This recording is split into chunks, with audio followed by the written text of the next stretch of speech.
Okay, are you still with me? We're almost there in this roundup of essential bubble app security.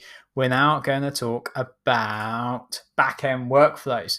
So, you need to be on a pay plan in order to use backend workflows, and we need to go into API and enable backend workflows. Now, again, we've got bubble tutorial videos that cover the hows and whys of backend workflows. But in a nutshell, you need backend workflows if you intend of iterating through a list of data, running the same action on X number of things.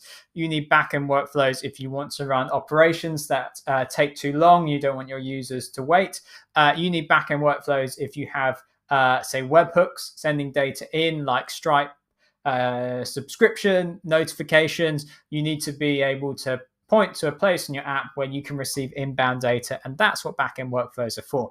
So once we've enabled it, I'm going to go ahead and go into backend workflows. It's now on the navigator up here, and let's add in a backend workflow and talk about the different elements that we have.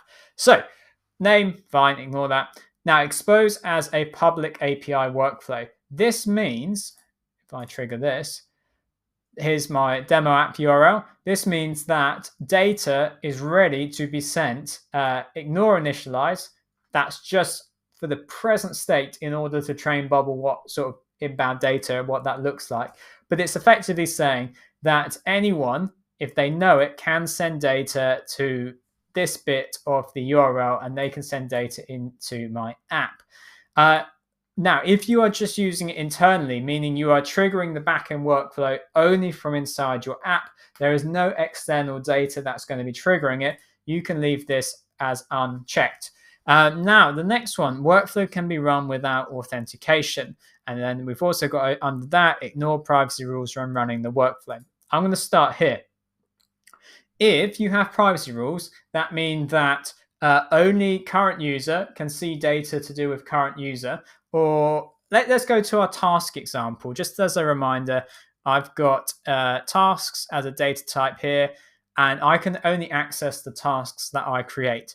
Now, if I were to use, say, the unique ID and a third-party API, and I wanted that API to be able to send data in and modify those tasks, well, I have a challenge because you've got to find the right task. Now, I won't be able to, when this backend workflow runs, and it's in this state, it's not going to find the task because the task is not accessible because the task is not public. If I need my backend workflow to do things kind of across my app, it's not user specific, it's finding the right data across all users, then I need to say ignore privacy rules when running the workflow. Now, you need to really seriously consider the implications of this, such as who has access to this workflow, if it is indeed public. In fact, it would need to be in this case. Lastly, workflow can be run without authentication. Now, when you are training the workflow of what sort of data to come in, it's going to work in initialize mode. But you may start getting errors straight away if you don't. If you then, so for example, Stripe sending in a subscription notification, it's going to then get errors because it is not authenticating with your Bubble app. Now, you can go into settings, create an API key for your Bubble app. Again, API keys are like passwords. Use them sparingly, use them trustingly with appropriate trust.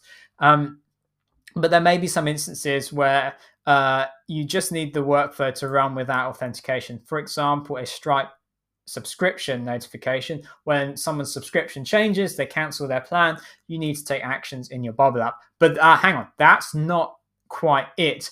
There is still more to consider, because what if someone were to guess this URL, or they found it somewhere, they could conceivably come up with a way of making changes to their account or someone else's account in your Bubble app, like faking a message from Stripe.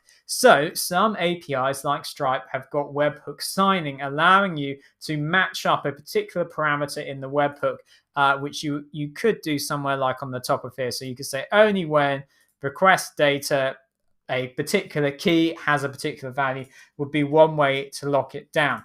Now, everything I've said, particularly in this section, you need to work out, is this appropriate for your app?